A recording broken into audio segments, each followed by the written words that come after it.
Sebelumnya kalian subscribe dulu channel ini agar kalian tidak ketinggalan video terbaru dari channel kami. Kisah tragis Ronggolawe. Kesetiaan bela Raja Majapahit berujung kematian dengan cap pemberontak. Membawa kuda-kuda perang terbaik dari Sumbawa kepada Raja Majapahit untuk berperang melawan kerajaan Kediri. Sebanyak 200 kuda dibawa menyeberangi lautan dengan ombak yang ganas. Kesetiaan Ronggolawe kepada pendiri Majapahit Raden Wijaya tak diragukan lagi. Kisah kesetiaan Ronggolawe dimulai saat bersama ayahnya Arya Wiraraja yang saat itu menjabat Bupati Sumeneb membantu Raden Wijaya yang sedang membuka hutan tarik hingga akhirnya berdiri kerajaan Majapahit. Saat pasukan di bawah komando Raden Wijaya sama dengan pasukan Mongol menyerang kerajaan Kediri, Ronggolawe turut berada dalam pasukan tersebut. Ronggolawe dan pasukan Majapahit menggempur benteng timur kerajaan Kediri. Dalam pertempuran itu, Ronggolawe berhasil membunuh Segera Winotan yang merupakan pemimpin benteng tersebut. Dalam Kidung Ronggolawe, setelah Kediri runtuh, Raden Wijaya menjadi raja pertama kerajaan Majapahit. Atas jasa-jasanya dalam perjuangan, Ronggolawe diangkat sebagai Bupati Tuban yang merupakan pelabuhan utama di wilayah timur Pulau Jawa. Namun Ronggolawe tidak puas karena merasa seharusnya mendapatkan posisi yang lebih tinggi.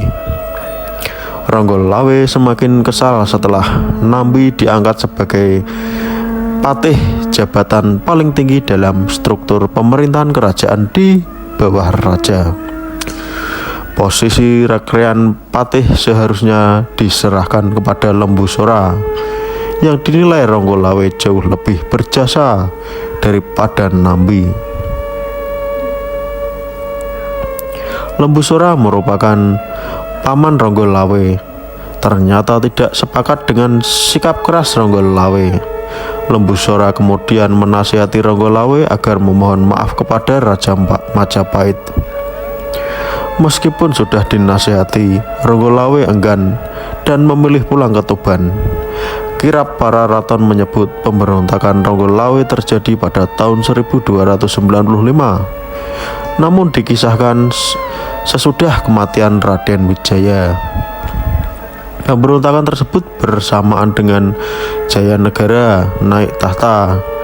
Dalam negara Kartagama, Raden Wijaya meninggal dunia, digantikan kedudukan oleh Jayanegara terjadi pada tahun 1309. Namun Kartanegara juga mengisahkan pada tahun 1295 Jayanegara diangkat sebagai Yuwaraja atau Raja Muda di Istana Daha. Di Kidung Panji, Wijayakrama, dan Kidung Ronggolawe dengan jelas menceritakan bahwa pemberontakan Ronggolawe terjadi pada masa pemerintahan Raden Wijaya, bukan Jayanegara. Atas perintah Raden Wijaya, Nambi ditemani Kebu Anabrang dan Lembu Sora memimpin pasukan Majapahit menuju Tuban, menghukum Ronggolawe di Tuban. Ronggolawe yang mengetahui bahwa ada pasukan yang dikirim untuk menyerangnya, ia segera mempersiapkan diri. Ronggolawe membawa pasukan untuk menghadang rombongan Nambi di Sungai Berantas. Terjadilah peperangan sangat sengit. Ronggolawe berhasil menikam kuda yang ditunggangi Nambi.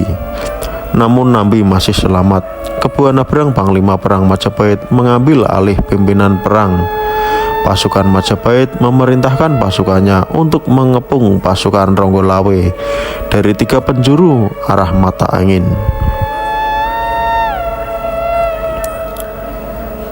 Pertarungan 1 lawan 1 tak terelakkan terjadi di Sungai Tambak Berantas. Dalam suatu kesempatan, Kebu Anabrang yang lebih piawai bertarung di derasnya arus sungai mampu mencekik leher Ronggolawe. Ronggolawe akhirnya menghembuskan napas terakhir.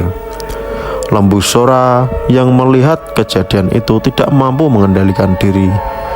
Lembu Sora memang berada di kubu Majapahit, tetapi Ronggolawe adalah keponakan tercintanya.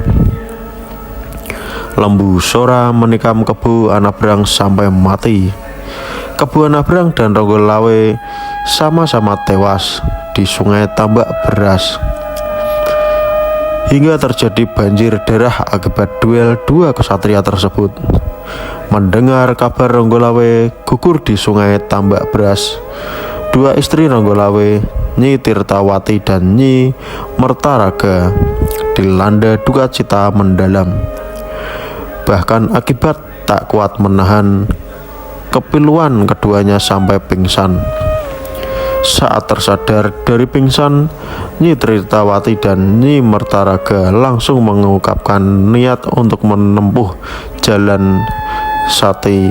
Sati adalah tradisi bela pati untuk orang terkasih. Ritual kematian dengan cara membakar diri atau menusukkan keris pada tubuh diri sendiri. Bagi keduanya, bela pati sebagai bukti cinta sekaligus kesetiaan istri kepada suami. Dalam serat Ronggolawe karya Rangga Warangsa, keinginan bela pati disampaikan kedua istri Ronggolawe di saat seluruh isi Kadipaten Tuban menangis. Kedua putri itu segera memastikan diri untuk ikut bela pati seiring dengan ajalnya sang suami. Kabar kematian dalam pertempuran melawan pasukan Majapahit di aliran Sungai Tambak Beras membuat semua berduka. Di Kabupaten Tuban, Arya Wiraraja atau Arya Adhikara atau banyak ayah Ronggolawe sontak terdiam sekaligus.